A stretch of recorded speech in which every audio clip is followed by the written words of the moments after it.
નમસ્કાર વિદ્યાર્થી મિત્રો, આગળના લેક્ચરમાં આપણે બીજા પ્રકરણમાં ધોરણ 9 વિજ્ઞાન આપણે આસપાસના દ્રવ્યો શુદ્ધ છે એમાં આપણે મિશ્રણ એટલે શું એના ઉદાહરણો જોયા, દ્રાવણ એટલે શું, દ્રાવણના પ્રકાર જોયા. હવે પછી આપણે આ લેક્ચરની અંદર દ્રાવણના ગુણધર્મનો અભ્યાસ કરવાનો છે. દ્રાવણના ગુણધર્મ આપણે જોઈએ.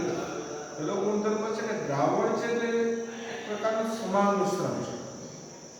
આપણે આગળ ભણીએ કે દ્રાવણ છે મિશ્રણ છે. દ્રાવણ છે કેવું છે? મિશ્રણ છે. એટલે મિશ્રણમાં કેવું મિશ્રણ છે? સમાન.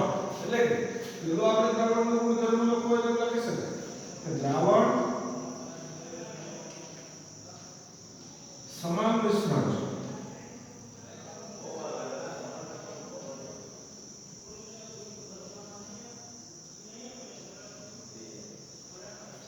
દ્રાવણ છે મિશ્રણ તો છે પણ કેવું મિશ્રણ છે? સમાન. એટલે કે દ્રાવણ છે સમાન મિશ્રણ છે. ખાંડ અને પાણીનું મિશ્રણ તો બે એકબીજામાં ભળી જાય, બેમાં સંઘટિત થઈ જાય, બેની સંક્રિયતા છે જોડાઈ જાય એટલે કે કેવું મિશ્રણ છે? સમાન મિશ્રણ છે આપણે કહી શકીએ. અથવા દ્રાવણને એકતા ભણે ત્યારે પણ આપણે કીધું કે દ્રાવણ છે અસમાન નહીં પરંતુ સમાન પ્રકારનું મિશ્રણ છે. એટલે દ્રાવણનો પહેલો ગુણધર્મ લખી શકાય કે દ્રાવણ છે સમાન મિશ્રણ છે. બીજો ગુણધર્મ જોઈએ તો દ્રાવણના કણોનો વ્યાસ છે 1 નેનોમીટર એટલે કે 10 ની માઈનસ 9 મીટર, 10 ની માઈનસ 9 ઘાત મીટર જેટલો દ્રાવણનો વ્યાસ. દ્રાવણનો વ્યાસ છે દ્રાવણના કણોનો વ્યાસ છે એટલો નાનો હોય. દ્રાવણના કણોનો વ્યાસ એટલો નાનો હોવાથી તે આપણે નરી આંખે જોઈ શકતા નથી. આપણે ખાંડ અને પાણીનું મિશ્રણ છે, પાણીમાં ખાંડ નાખી દીધી, ખાંડ ઓગળી પછી આપણે એને જોઈ શકતા નથી. કારણ કે દ્રાવણની અંદર જે કણો છે પાણી અને ખાંડના કણો એકબીજામાં સમાન રીતે મિશ્રિત થઈ અને એનો વ્યાસ છે 10 ની માઈનસ 9 ઘાત મીટર જેટલો એટલે કે અતિશય નાનો.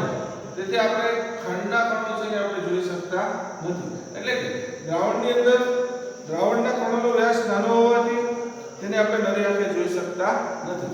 અથવા આપણે બીજો ગુણધર્મ લખી શકીએ કે દ્રાવણના કણોનો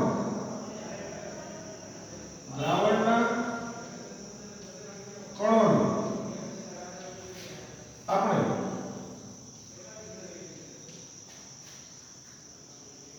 નરી આંખે જોઈ શકતા નથી. શા માટે જોઈ શકતા નથી? એની અંદર રહેલા કણો છે એનો વ્યાસ છે તે અતિશય સૂક્ષ્મ અથવા નાનો હોય તેથી આપણે એને નરી આંખે જોઈ શકતા નથી. ત્રીજો ગુણધર્મ આપણે જોઈએ તો દ્રાવણના કણોનું કદ પણ અતિ સૂક્ષ્મ હોવાને કારણે તેમાંથી પસાર થતા પ્રકાશના કિરણોનું તે વિખેરણ કરી શકતા નથી. તેથી તે દ્રાવણમાં પ્રકાશનો માર્ગ જોઈ શકાતો નથી. તમે પાણી અને નમકનું મિશ્રણ કરજો બત્તીથી ટોર્ચ મારજો તો પ્રકાશના કિરણો છે એમાંથી પસાર થઈ શકતા નથી. શા માટે? કે એના કણો છે એનું કદ છે કેવું છે? અતિશય સૂક્ષ્મ છે. તેથી એમાંથી પ્રકાશ છે વિખેરણ થઈ શકતું નથી અથવા પ્રકાશ છે એમાંથી પસાર થઈ શકતો નથી. અથવા આપણે એમ કહી શકીએ કે દ્રાવણના પ્રકાશનો માર્ગ જોઈ શકાતો નથી. દ્રાવણમાં આપણે પ્રકાશના કિરણોનું વિખેરણ કરી શકતા નથી. તેથી દ્રાવણમાં પ્રકાશનો માર્ગ જોઈ શકાતો નથી. એટલે કે દ્રાવણમાંથી આપણે પ્રકાશ સાથે પસાર થઈ શકતો નથી. કે દ્રાવણ હોય કોઈ કાચનું બીકર હોય એમાં ખાંડ અને પાણીનું આપણે મિશ્રણ કરી દઈએ, દ્રાવણ બનાવી દઈએ, પછી બત્તીથી ટોર્ચ મારીએ તો પ્રકાશના કિરણો છે એમાંથી પસાર થઈ શકતા નથી. શા માટે? તો એના કણોનું કદ છે તે કેવું હોય? નાનું. તેથી દ્રાવણમાંથી પ્રકાશના કિરણો પસાર થઈ શકતા નથી.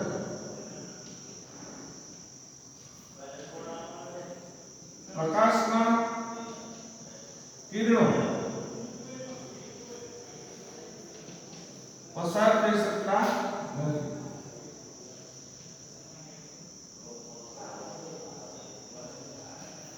અને ચોથો ગુણધર્મ આપણે જોઈએ તો કે દ્રાવણના કણોનો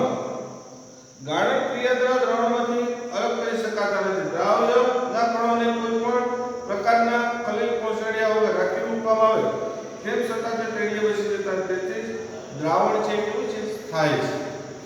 ખાંડ અને પાણીનું મિશ્રણ આપણે કીધું તો દ્રાવણ બને કે પાણીમાં ખાંડ થોડી નાખી દીધી, ખાંડના કણો છે એમાં ભળી ગઈ, એ સમાન મિશ્રણ બન્યું. હવે આપણે ગરણા વડે કાઢીએ તો શું થવાનું છે? ગરણા વડે કાઢીએ તો પણ ખાંડના કણો છે ને આપણે અલગ કરી શકવાના નથી અથવા એમાંથી છૂટા પાડી શકવાના નથી. એટલે કે ગાળણ પ્રક્રિયાથી દ્રાવ્યના કણો છે ને દ્રાવકમાંથી છૂટા આપણે પાડી શકતા નથી. અથવા દ્રાવણ છે કેવા પ્રકારનું મિશ્રણ છે? સ્થાયી મિશ્રણ છે, એટલે કાયમી માટેનું બધી ગયું મિશ્રણ. એમાંથી પછી આપણે ખાંડના કણો ગોતવા હોય તો ગોતી શકતા નથી અથવા છૂટા પાડવા હોય તો છૂટા પાડી શકતા નથી. અથવા ગાળણ પ્રક્રિયાથી પણ દ્રાવણના કણો છે, દ્રાવણમાં રહેલા દ્રાવ્ય અને દ્રાવકના કણોને આપણે છૂટા પાડી શકતા નથી. અથવા દ્રાવણ છે એક પ્રકારનું સ્થાયી મિશ્રણ છે. દ્રાવણ સ્થાયી મિશ્રણ છે.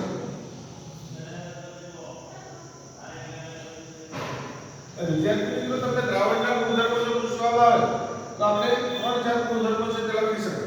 પહેલો ગુણધર્મ કે દ્રાવણ છે એક પ્રકારનું સમાન મિશ્રણ છે. દ્રાવણ છે એક પ્રકારનું સમાન મિશ્રણ છે. દ્રાવણના કણોને આપણે નવી આંખે જોઈ શકતા નથી. દ્રાવણના કણોને આપણે નવી આંખે જોઈ શકતા નથી. કે ખાંડ અને પાણીનું દ્રાવણ બનાવ્યું તો ખાંડના કણો છે ને આપણે પછી જોઈ શકતા નથી. દ્રાવણ બની ગયા પછી ખાંડના કણોને આપણે આંખોથી જોઈ શકતા નથી. આવી રીતે એમાંથી પ્રકાશના કિરણો પણ પસાર થઈ શકતા નથી. કે એના કણો છે તે અતિશય નાના હોવાથી પ્રકાશના કિરણોમાંથી પસાર થવા દેતું નથી. આ ઉપરાંત દ્રાવણ છે કેવા પ્રકારનું મિશ્રણ છે? સ્થાયી મિશ્રણ છે કહી શકાય. એટલે કે ચાર ગુણધર્મો તમને આવડવા જોઈએ. કે દ્રાવણના મુખ્ય ગુણધર્મો જણાવો તો પહેલો ગુણધર્મ દ્રાવણ છે સમાન મિશ્રણ છે. દ્રાવણ બીજો ગુણધર્મ દ્રાવણના કણોને આપણે નવી આંખે જોઈ શકતા નથી. શા માટે? તો કે એનો વ્યાસ છે, દ્રાવણના કણોનો વ્યાસ છે અતિશય સૂક્ષ્મ, 10⁻⁹ મીટર જેટલો, એટલે કે 1 નેનોમીટર જેટલો, 1 નેનોમીટર જેટલો અતિશય સૂક્ષ્મ હોવાથી આપણે દ્રાવણની અંદર રહેલા કણો છે ને આપણે આંખોથી જોઈ શકતા નથી. હવે એનું કદ પણ અતિશય નાનું હોવાથી આપણે પ્રકાશ જો એમાં પસાર કરવાનો પ્રયત્ન કરીએ તો પ્રકાશના કિરણો એમાંથી પસાર થઈ શકતા નથી. અને ચોથો ગુણધર્મ છે દ્રાવણ છે કેવું મિશ્રણ છે? સ્થાયી. કે ખાંડ નાખ્યા પછી ખાંડને પાછી એમાંથી અલગ પાડવી હોય તો આપણે અલગ પાડી શકતા નથી. શા માટે? તો કે એમાં ગાળણ પ્રક્રિયાથી પણ અલગ પાડી શકતા નથી. કે ખાંડ છે એમાં પૂરેપૂરી ઓગળી ગઈ હોય, એટલે કે એ સ્થાયી પ્રકારનું મિશ્રણ છે કહી શકાય. દ્રાવણના ગુણધર્મો જોયા પછી આપણે હવે દ્રાવણની સાંદ્રતાનો અભ્યાસ કરવાનો છે. દ્રાવણની સાંદ્રતા.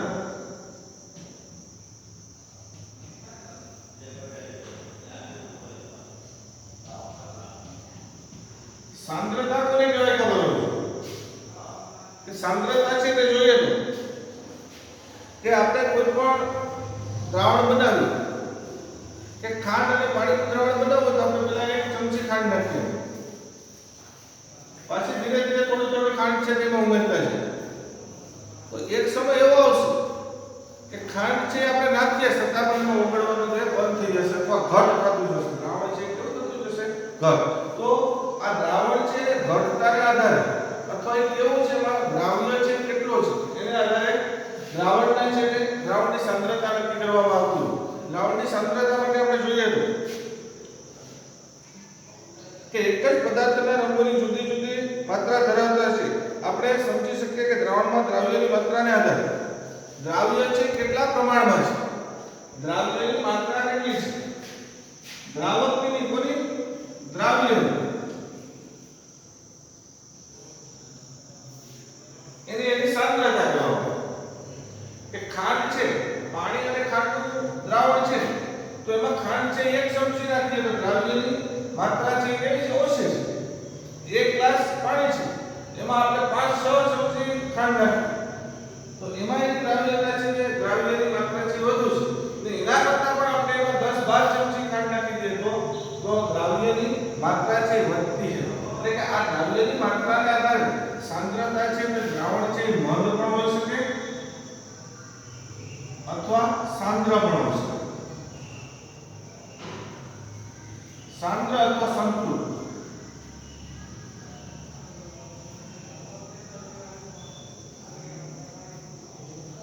સંતૃપ્ત દ્રાવણ.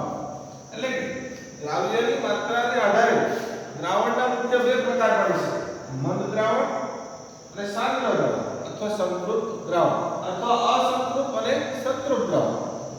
અસંતૃપ્ત અને સંતૃપ્ત દ્રાવણ પણ આપણે કહી શકીએ. મંદ કોને કહેવાય કે એક ગ્લાસ પાણીની અંદર આપણે 2-4 ખાંડા રાખીએ તો દ્રાવ્યનું પ્રમાણ છે ઓછું છે. ધીરે ધીરે એમાં નાખતા જઈએ. 1 ચમચી નાખ્યું પછી પાછી 1 ચમચી નાખી, જેમ જેમ ઓગળતી જાય એમ આપણે એમાં ખાંડ નાખતા જઈએ. એવું લાગે કે ઓગળતી નથી તો આપણે એને 5 સેલ્સિયસ તાપમાને ગરમ પણ કરીએ, થોડું પાણીને ગરમ કરી દઈએ તો ઓગળવાનું પ્રમાણ પણ વધી જશે. પણ એક સમય એવો આવશે કે ખાંડની અંદર પાણીની અંદર ખાંડ છે ઓગળવાનું બંધ કરી દેશે અથવા એકદમ ઘટ બની જશે. ત્યારે જે દ્રાવણ હોય એ સંતૃપ્ત દ્રાવણ કહેવામાં આવે. એવું દ્રાવણ કહેવામાં આવે સંતૃપ્ત દ્રાવણ કહેવામાં આવે છે. એટલે કે દ્રાવણ સાંદ્રતાના આધારે દ્રાવણના બે પ્રકાર પાડી શકાય, મંદ અને સાંદ્ર અથવા સંતૃપ્ત અને અસંતૃપ્ત દ્રાવણ. સંતૃપ્ત દ્રાવણ કોને કહેવાય તો કે દ્રાવ્ય ગમે એટલું ઉમેરી આવે, એક સમય એવો આવશે કે દ્રાવ્યની માત્રા છે અતિશય વધી જશે. દ્રાવ્યની માત્રા છે અતિશય વધી જશે. આપણે ખાંડની ચાસણી જોતા હોઈએ, ખાંડની ચાસણી એમાં પછી ખાંડ છે ઓગળવાનું બંધ કરી દેશે. એટલે કે ખાંડની ચાસણી છે એક પ્રકારનું કેવું દ્રાવણ છે સંતૃપ્ત દ્રાવણ છે અથવા સાંદ્ર દ્રાવણ છે. એમાં ખાંડનું પ્રમાણ છે કેવું હશે વધુ હશે અને પાણીનું પ્રમાણ છે કેવું હશે ઓછું હશે. એટલે કે દ્રાવણની સાંદ્રતાના આધારે મંદ અને સાંદ્ર દ્રાવણમાં વિભાજન કરી શકાય. મંદ એટલે કે દ્રાવ્ય છે એની માત્રા છે ઓછી હોય તો એને મંદ દ્રાવણ અને દ્રાવ્યની માત્રા છે વધતી હતી, એક સમય એવો આવશે કે પછી માત્રા છે વધારી શકાતી નથી તો ત્યારે તે દ્રાવણ તેને શું કહેવામાં સંતૃપ્ત દ્રાવણ છે કહી શકાય. એટલે કે દ્રાવ્યની માત્રાને આધારે આપણે દ્રાવણને સંતૃપ્ત અને અસંતૃપ્ત દ્રાવણ કહી શકીએ. જ્યારે કોઈ ચોક્કસ તાપમાને દ્રાવણમાં વધુ માત્રામાં દ્રાવક ઓગળી ન શકે તો તેને સંતૃપ્ત દ્રાવણ એ ખાંડ આપણે નાખતા જ જઈએ પાણીમાં, એક સમય એવો આવશે કે પછી ખાંડ છે ઓગળવાનું બંધ કરી દેશે. એટલે કે વધુ પછી એને ગરમ કરશો તો પણ નહીં હોય તો ત્યારે જે દ્રાવણ બને એને શું કહેવામાં આવે સંતૃપ્ત દ્રાવણ કહેવામાં આવે છે. અને પહેલા જે દ્રાવણ હોય એને શું કહેવામાં આવે અસંતૃપ્ત દ્રાવણ અથવા મંદ દ્રાવણ કહેવામાં આવે છે. તો વિદ્યાર્થી મિત્રો દ્રાવણ છે એની સાંદ્રતા એટલે કે એમાં દ્રાવ્યની માત્રા કેટલી છે તે નક્કી કરવી. દ્રાવ્યની માત્રા ઓછી હોય તો દ્રાવણ કેવું છે કહેવાય મંદ કહેવાય. દ્રાવ્યની માત્રા ગરમ કરવા છતાં પણ એક સમય એવો આવશે કે આપણે એમાં નાખશું કે પાણી અને મીઠું છે, મીઠું નાખતા જ પણ એક સમય એવો આવશે કે મીઠું છે એમાં ઓગળવાનું બંધ કરી દેશે અને આખું દ્રાવણ છે ઘાટું થઈ જશે. ત્યારે છે દ્રાવણ બને શું કહેવામાં સંતૃપ્ત દ્રાવણ કહેવામાં આવે છે. એને ગરમ કરીએ તો પણ તે મળવાનું નથી અથવા ઓગળવાનું નથી. આ દ્રાવણની સાંદ્રતા કે એમાં રહેલી દ્રાવ્યની માત્રા, દ્રાવ્ય છે એની માત્રા કેટલી છે એના આધારે દ્રાવ્યની સાંદ્રતા નક્કી કરવામાં આવે છે. દ્રાવણ છે તે મંદ પણ હોઈ શકે અને સાંદ્ર પણ હોઈ શકે. મંદ કોને કહેવાય કે દ્રાવ્યની માત્રા ઓછી હોય એવા દ્રાવણને શું કહેવાય મંદ અથવા અસંતૃપ્ત દ્રાવણ કહેવામાં આવે છે. અને દ્રાવ્યની માત્રા દ્રાવકની ને થોડી દ્રાવ્યની માત્રા જો વધુ હોય ત્યારે જે દ્રાવણ મળે એને સાંદ્ર દ્રાવણ કહેવામાં આવે છે. આ આપણે દ્રાવણની સાંદ્રતા મેળવવા માટે જુદા જુદા સૂત્રો છે.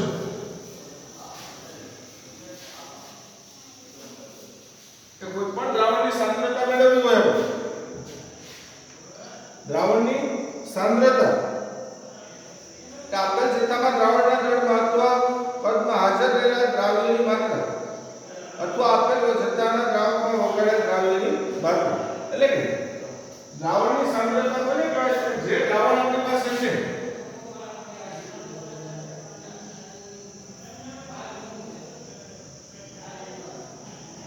આપણી પાસે જે દ્રાવણ છે એમાં દ્રાવ્ય કેટલું છે, દ્રાવ્યનું પ્રમાણ કેટલું છે એને શું કહેવામાં આવે સાંદ્રતા.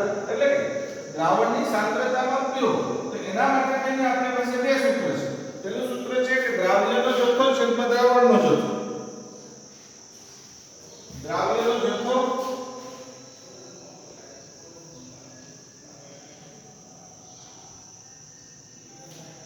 છેદમાં દ્રાવણનો જથ્થો.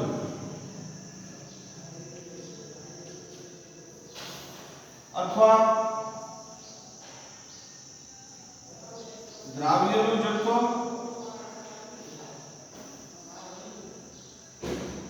છેદમાં દ્રાવકનો જથ્થો.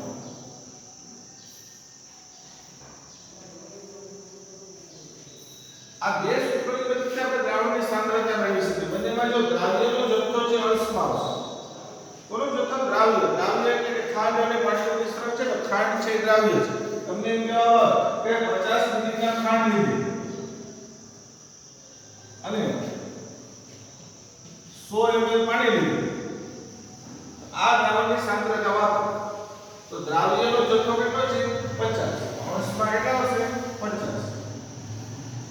દ્રાવણનો જથ્થો આ સૂત્ર લગાડો તો દ્રાવણનો જથ્થો. દ્રાવણ આખું છે એમાં શું છે કે દ્રાવણ આખામાં ખાંડ પણ છે અને પાણી પણ છે.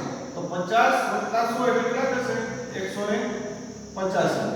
એટલે આ જે આવશે એ શું થશે? દ્રાવણની સાંદ્રતા. અથવા આમે કહીશું દ્રાવ્યનો જથ્થો ખાંડનો જથ્થો કેટલો છે? 50 છેદમાં દ્રાવકનો જથ્થો. દ્રાવકનો છે પાણી. પાણીનો જથ્થો કેટલો છે? 100. આ જે મળશે એને શું કહેશું આપણે? દ્રાવણની સાંદ્રતા કહેવામાં આવે છે. તો દ્રાવણની સાંદ્રતા મેળવવા માટેના બે સૂત્રો છે. એક દ્રાવ્યનો જથ્થો છેદમાં દ્રાવણનો જથ્થો. બીજું દ્રાવ્યનો જથ્થો છેદમાં દ્રાવકનો જથ્થો. દ્રાવ્યનો જથ્થો તો અંશમાં જ આવશે. એકમાં દ્રાવકનો જથ્થો લઈ શકાય.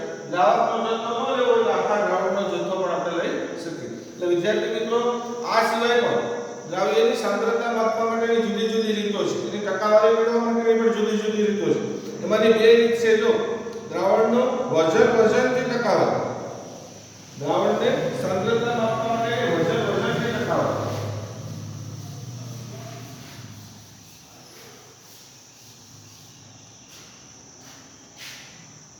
વજન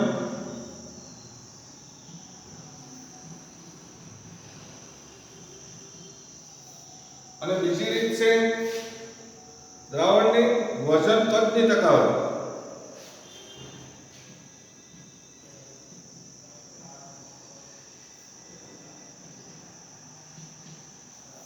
આ બે રીતથી દ્રાવણની સાંદ્રતા છે એને માપી શકાય. પહેલી રીત વજનની ટકાવારી.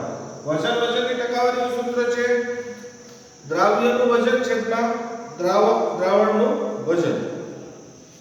બરોબર? અંશમાં તો કોણ હશે? દ્રાવ્ય. દ્રાવ્યનું વજન છેદમાં દ્રાવણનું વજન. અને અહીં ટકાવારી કીધી એટલે ગુણાકારમાં કેટલા આવશે? 100 આવશે. ટકાવારી કીધી એટલે શું આવશે? 100. વજન એટલે બેના અંશ અને છેદમાં આવશે વજન. દ્રાવ્ય અને કોનું વજન? દ્રાવણનું વજન. દ્રાવ્યનું વજન છેદમાં દ્રાવણનું વજન ગુણ્યા 100. તો આ રીત છે શું કહે છે? તમને એનો પ્રશ્ન પૂછવામાં આવે નીચે આપેલા દાખલો જો વજનથી ટકાવારી મેળવો તો આપણે ઉપર અંશમાં કોનું વજન લખવું પડે? દ્રાવ્યનું છેદમાં દ્રાવણનું અને ગુણ્યા 100. જો ખાલી ટકાવારી ન કહે કે વજનથી સાંદ્રતા મેળવો તો આ 100 છે કાઢી નાખો. આવી રીતે દ્રાવણનું વજન કદથી ટકાવારી. પેલા અંશમાં શું આવે? પેલું હોય વજન અને છેદમાં કદ. એટલે કે વજન કદથી ટકાવારીમાં દ્રાવ્યનો અંશમાં જ છે. દ્રાવ્યનું વજન. હવે અહીંયા દ્રાવણનું વજન નહીં આવે. અહીંયા શું આવશે? દ્રાવણનું કદ. દ્રાવણનું કદ. અને ટકાવારી કીધી એટલે ગુણાકારમાં કેટલા આવશે? 100. આમ દ્રાવણની સાંદ્રતા માપવા માટે જુદી જુદી રીતોમાંથી બે રીત છે. વજનથી ટકાવારી આ સૂત્રની મદદથી મેળવી શકાય. વજન કદથી ટકાવારી છે તે સૂત્રની મદદથી મેળવી શકાય. એટલે કે તમારે ઉદાહરણનો દાખલો છે ઉદાહરણ 2.1 એ તમારે હોમવર્કમાં લખવાનો છે. આવતા પીરિયડમાં આપણે નિલંબનના ગુણધર્મો છે તે નિલંબન એટલે શું અને તેના ગુણધર્મનો અભ્યાસ કરશું.